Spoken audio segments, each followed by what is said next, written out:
Hello, everyone. Welcome to another exciting and inspiring episode of the Inspired Life Vancouver, where we bring you locals who are excelling in their fields and making a difference. Currently, we are here at an amazing award-winning photographer's studio who also happens to be a dear friend. His client list includes British Vogue, Georgia Straight, Decibel Magazine. Lately, he's been flying around North America, shooting different magazine covers and musicians. I'm talking about one of Vancouver's #1 headshot photographers, Shimon Karmel. Welcome. Well, that's quite an intro, thank you. My pleasure. Thanks for inviting us. Yeah, of course. And I specifically requested, Shimon has like 50 different backdrops here, and I said I wanted pink. So thanks for putting that up. Yeah. No problem. So you've been jet setting quite a bit for the last year and a half, shooting magazine covers, like different, you're really into metal. Yeah, that's mostly what it's been since the pandemic ended. I had the opportunity to go to a few different cities. I was in Detroit and Cleveland, and Philadelphia, Portland, Winnipeg in the past year, and I was just doing decibel covers and working with bands, and it's been a lot of fun. How did that come about? I know you're personally really passionate about metal music, but how did this come about? Because going from headshots and shooting in studio to, flying and doing that, and especially post-COVID, how exciting. Well, I'd had a relationship with that particular publication for about a decade. I have been shooting for them on and off it's been about 10 years. So I've done about a dozen covers for them now, and I just had the opportunity. I kind of asked for more covers, and they happily gave them to me, and I got to go to some different cities and do it, and And feel like a rock star yourself. That's very exciting. A little bit, yeah. Yes, you can fly me and pay me, and I will shoot these covers. Amazing. Yeah, oh yeah, for sure. Amazing. Well, with all of our guests, one of the things I love to do is to hit rewind and ask about their journey, how they got started. What was the inspiration behind following this path? And, of course, I know you personally, and you trained as an actor, and then as a hairstylist, and then ending up on the other side of the lens. So tell us about that. Well, right out of high school, I did about 2 years of acting training, thinking that was sort of the path I wanted to go. I was passionate about it, but I think I found I didn't quite have the right personality for it. I was young, and when you're a teenager, you don't really know yourself. So I knew I wanted to work in media, work in film, TV. So of course, to my brain at the time, being an actor was sort of what I was seeing, and I sort of thought, well, I'll do that. And I did a couple years of training, and I think I was a decent actor, but I don't think I really have the personality to deal with the business side of it. So I ended up taking film production right after I did my acting training, and I did about a year of film production, and this would have been when I was about 20, 21. And I found also with film production, I didn't really care for the hours and the lifestyle. I did some gripping, I did some PAing, just entry-level stuff on film sets, and it was cool, but those 16-hour days, and it was a little militant for my taste. So I decided I just kind of wanted to do my own thing, and photography just sort of made the most sense because it was still related. I could still work with actors, I could still work with lighting and work with equipment and create something visual, but I could just do it completely by myself.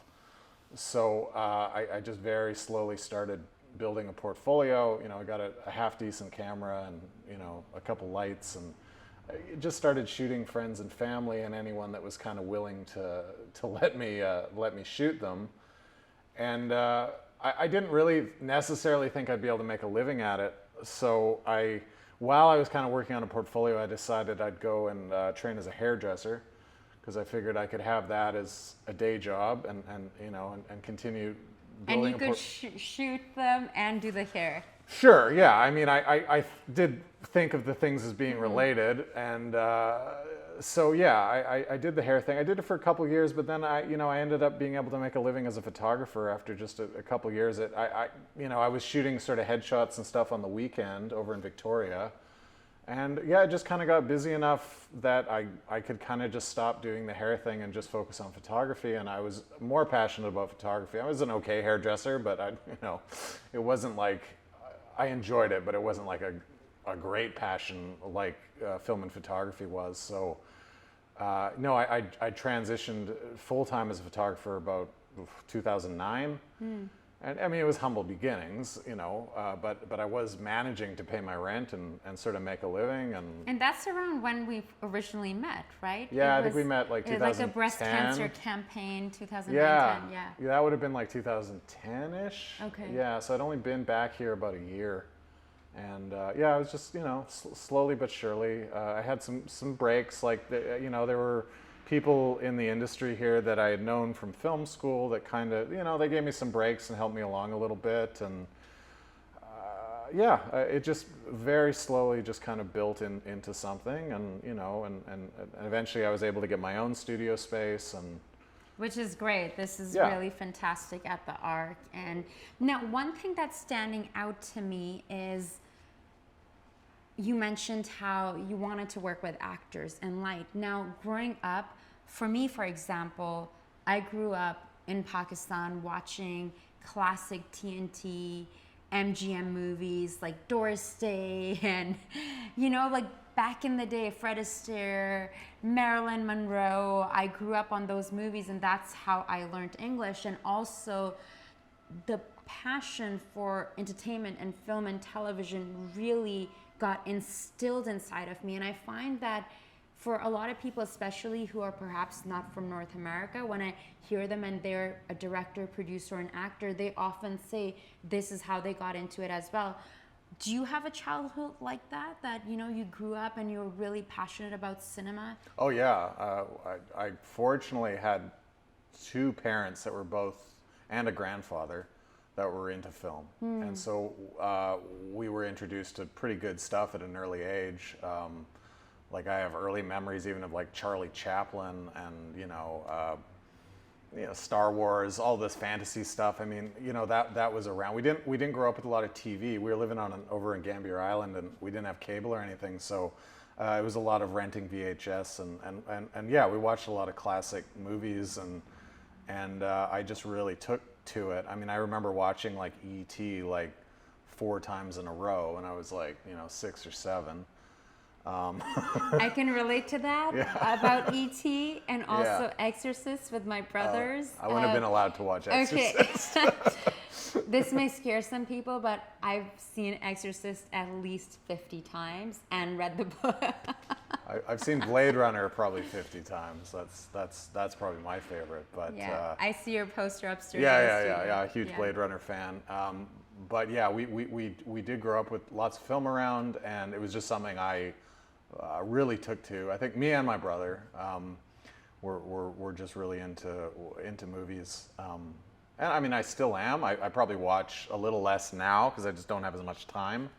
But in high school, I mean, there was a video rental by my I miss those days, video rentals. I miss going to the stores and having, that conversation with the people. It's like, hey, did you watch that movie? What did you think? I have another recommendation for you. I miss even the cases, like touching them. Yeah. I mean, of course, I love our digital platforms and all the options we have available. And, we get to do content like this, which I'm so grateful and passionate about. But I miss those days, man. Yeah, so there was a video rental right next to my high school, and you could rent old movies for 49 cents for, a day. So I just rent one every day. It was 49 cents. And I would just go and, I'd be like, okay, I'm going to watch all the Robert De Niro movies. I'm going to watch all the Al Pacino movies, and I just rent them all and just, or I just watch all the Spielberg movies or, So that was kind of my high school. I mean, I probably should have been doing homework, but no, I pretty much watched a film a day, probably, all through high school. And then well into my 20s too. It's interesting. I was listening to a podcast the other day, and they were talking about exactly, I forget whom, but this person had found a lot of success as an artist. And I wish I could remember their name right now, because I'm always listening to podcasts when I'm cleaning my home and such. And this person did so poorly in school, and they dropped out from high school, but then so smart and so successful. And it's fascinating that, you know, perhaps if your brain isn't working in math, or I'm not saying to the kids to drop out of high school, but if you don't necessarily work in something in particular, and then, you know, you put your energy into the arts, and it sounds like really passionate about working with actors, because you are a fantastic photographer. I must say, Shimon has photographed me several times.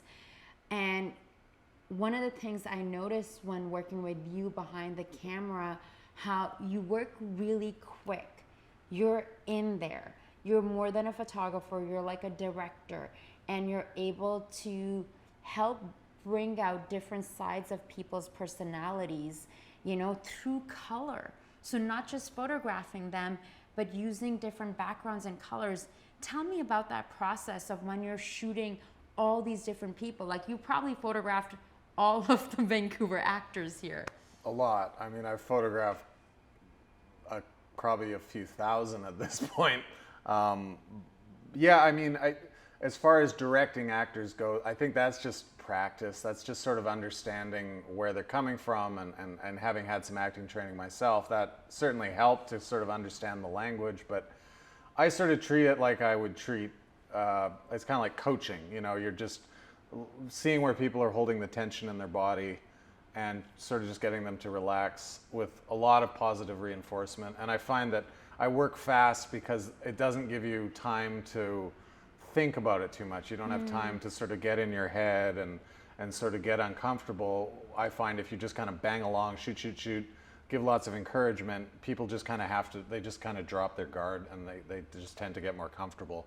Whereas if you sort of are really slow and really meticulous about everything, I mean, that may work for some people, but I find it tends to make people a little more stiff, a little less comfortable. So I've just found that's what works for me, and I just like to give people lots of options. So, you know, with the 2 or 3 hours we have in a session, I want to get as much in there as we possibly can. So, you know, have a lot of options, you know, and then if one thing doesn't work or something, it's no big deal, because you got 6 or 7 other options. So, you know, it's not a big deal. Yeah, and very well said. I love the fact that you have that acting training, you know, because that was your first passion, wanting to perhaps pursue this path. Like, even for me as a performer, even though I have been in front of the camera for so many years, I've had to develop other skills that are related to my field, yet at the same time take me behind the lens, that allow me that option to earn a living doing other things. So, for example, part of that is also styling. And then when I do work with people who are talent, one of the things they say is, wow, like, you're really in there, like, you really, really care. And I think that's the feeling that I get from you. Sometimes I don't even, when you photograph me, sometimes I can't even tell I'm holding tension in my body, and you'll be like, I mean, these are acting exercises. Like, I'm sure you can't really say this to a lawyer if you're photographing a lawyer or some exec. Okay, shake your body and like go like you know, different exercises. You do? Yeah, I do, but I mean, I do it myself. Yeah. So I don't ask people to do things that I'll do it with them. Yeah. Like, I don't say, okay, hey, do this silly thing, and I'm just gonna stand here and laugh. Yeah. Like, I do it with them. You know, I usually make much more. So they don't feel like they're alone in this thing. And I usually do it more exaggerated, so I'm the one who looks goofy, not them. And then it relaxes them too. So yeah, I don't ask people to do anything that I'm not going to do, as far as just, you know, releasing tension or sort of shaking it out, or, you know, shaking your hips, or you know, relax your jaw. I do things like this, and which is all the things that we learn in movement and voice classes as an actor, which is fantastic. And it works, so that's why I do it. Tell me about the passion for taking pictures. You know, where does that desire come from to capture this image that portrays an individual, and not just them, but their personality and their vibe. Because one of the key things I noticed in your work, you're really good at getting people to bring out their inner self, whether it's the quirkiness or silly or someone serious, like whether someone's a performer or not, you're able to bring that out. Where does that come from? I've always had a hard time articulating what it is that, because as a photographer, I'm not, the only thing I shoot are people. Like I could not care less about shooting food or objects or things, landscapes. I mean, it's fantastic. People do that and they do it really well, but I've never been particularly interested in that. For me, it's always been about photographing people and sort of capturing a piece of them somehow and almost sort of selfishly taking it for myself. There's something about that, and it's hard for me to articulate, but I've always been drawn to that, and there's something about it I've always really liked.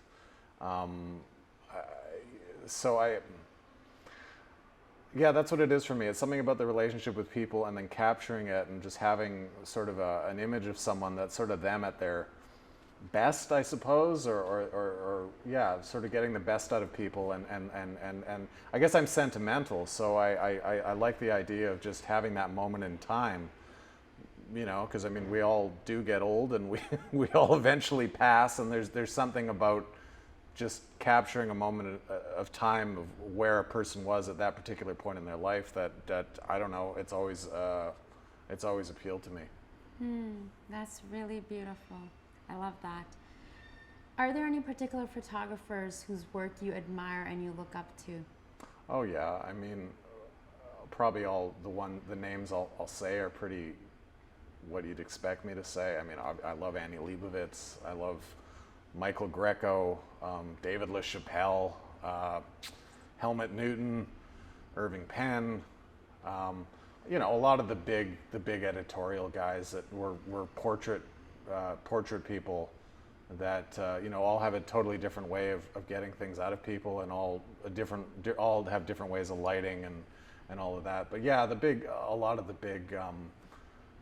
big fashion portrait photographers from the last century have all been big inspirations to me. And then film too. It's a combination of that and then great filmmakers, because it all kind of goes. Yeah, it all amalgamates to the same thing for me. So and for filmmakers like Martin Scorsese, of course, and Ridley Scott. Christopher Nolan, I mean, the list goes on. Paul Thomas Anderson's probably my favorite, but yeah. So, are there any particular actors or performers or musicians that you would love to photograph? Because you don't know who is watching this, especially now with social media. We're going to be sharing some of this content online. Is there anyone that you're like, I would love to get them behind my lens? Oh, well, I mean, I haven't. In front of my lens, not behind, in front. I haven't thought about that too much. I mean, I'm happy to get just anybody in front of my lens. I mean, of course, if they're higher profile, it's nice because it's good for marketing purposes, and it's good for your portfolio, obviously, to have names in there. But I don't know if I have any. I mean, I'd love to shoot like a Ricky Gervais or like, a Dave Chappelle or some Bill Burr or some of the, I like stand-up comedy a lot. So, and I have gotten to work with some stand-up comics, and they're definitely among the most fun to shoot. So, and then of course like a Robert De Niro or, somebody like that, of course I'd like to shoot. Yeah.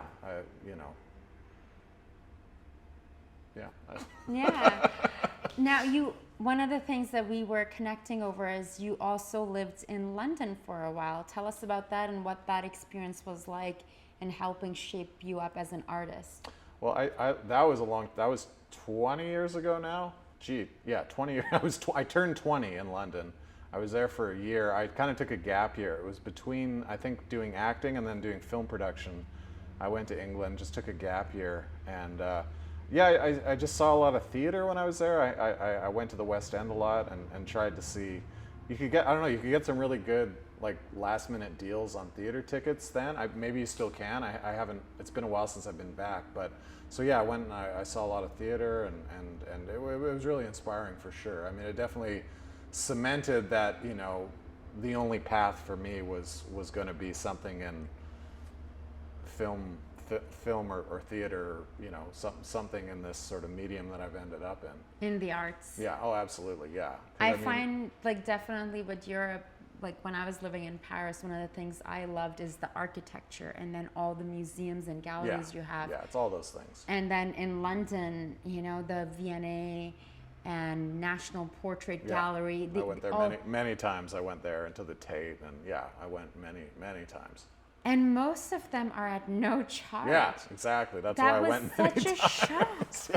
And you're just surrounded by this by yourself. You don't need anyone to even go with. And I remember I went to London by myself and just wandering the galleries. That was my favorite thing, but also all the buildings, the architecture I super love, like in Europe, and the inspiration, it just hits you. So I'm sure as a photographer, you're a very visual person. So do you think that when you see a subject, when you see a person, that you're able to see them differently than perhaps a normal person would? Like, are you, because you're probably helping bring out their inner light. Because I see, and which you can't see right now on camera, we have all these posters from magazines and people you have photographed. And one of the things that stands out for me is how it's not just like a pose of them, it's something like inside, like a quirk or eccentricity that you're able to pull out of them. Yeah, I mean, but that takes an eye, you know, it takes an eye to bring that. It's just the way I shoot too. It's because I like I say, I shoot fairly quickly, and you know, I'm fairly energetic when I do it. So I wouldn't say I have it's not anything special that I'm doing. It's just years and years of doing it over and over and over again. You just start to instinctively know how to sort of get things out of people. I don't know if I can intellectualize it that well, other than it's just practice. Just work with. It's a natural gift. Well, no, Take because the compliment. it wasn't like that when I started. When I first started, it was slow and awkward. It happened over time. It's just working with thousands of people. You eventually just sort of instinctually know, okay, you know, kind of go this way with this person or that way with that person, and you know, I think, and I'm pretty. I just try to be myself and you know, just be cool and relaxed, and I find that sort of gets the best out of people, you know. And you're also really good at lighting, because I know the times you photographed me, one of my things has been, you know, getting my skin tone right. Either it's not lit well or overdone or under. So, you know, that's, you know, I'm not pushing him, but he is really good. So what do you love about living in Vancouver? Well, Vancouver has just, I mean, I grew up around Vancouver. I grew up, like I say, on Gambier Island, which is just like a 40-minute boat ride from from Falls Creek. So I've been in and out of this city my whole life, and this is sort of my base. This is where all my connections are. So it's just been the city that I know, and it just was a city that made the most sense to sort of start doing what I was doing here. But I mean, yeah, obviously it's nice to live by the ocean. It's nice to have, you know, it's the only place in the country that has mild winters where, you know, you don't have to put on a spacesuit to go outside in January. But yeah, I don't, unless I had a really terrific opportunity somewhere else, I can't really see leaving. I think the only thing that might drive me out eventually is how insanely expensive it is. But yeah, I mean, this is just kind of home. This is kind of what I know. All my friends, all my family are all, you know, in at least the Lower Mainland or the island, you know. So it's sort of just where I've been, and it's what I know. And you know, whenever I go away and I come back, you know, you do appreciate it when you leave and come back, for sure. And it's definitely like the Hollywood North.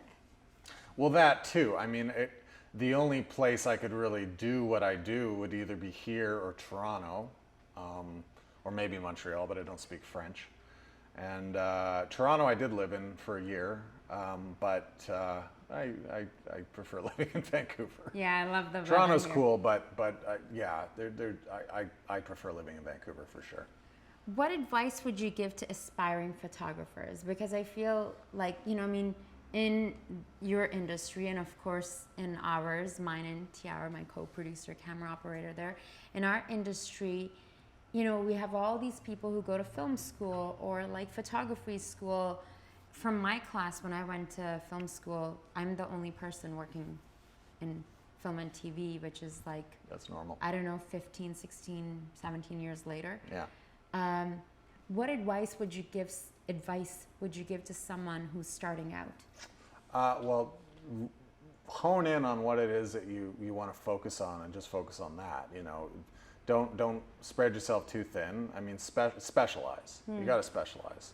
And if you can find a thing you're really into, I mean, the cool thing about photography is there's so many different genres of photography. I mean, just about anything you can think of, whether it's travel or fashion or hair or fitness or cars, food, pretty much anything you can shoot, and you can potentially make money shooting it. So if you find the thing you're really into and then just focus on that and be the best at that particular thing, and you will eventually, you know, probably do pretty well with it.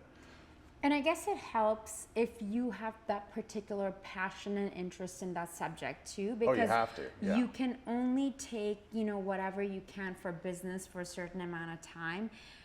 You know, we've interviewed like some other photographers like Eric, and he's really into outdoors right now, and all of his work is now wanting to focus on that. It sounds like it's a lot on performers and actors and working in film. So that is a particular interest. So Right. the advice you would give is, you know, make sure you're also passionate about what you're doing, because on the days that it's hard, having that desire and passion there will take you to the next level, that you can work those long hours. Because both of us, you know, my longest day on set was like a 19-hour day. Yeah. Yeah, and I mean, if you're shooting something you're not that passionate about, people are going to kind of figure it out. Like, unless you're really good at faking it, but no, you got to shoot what you're into, and you got to be passionate about it, and people can tell. Like, you know, that's one of the reasons I've done fairly well in the sort of world of heavy metal, as niche as it is. I'm really into the music. And the people I know that I work with, they can tell, because I talk about all the bands and, oh, I'm into this and I went to this show and blah, blah, blah.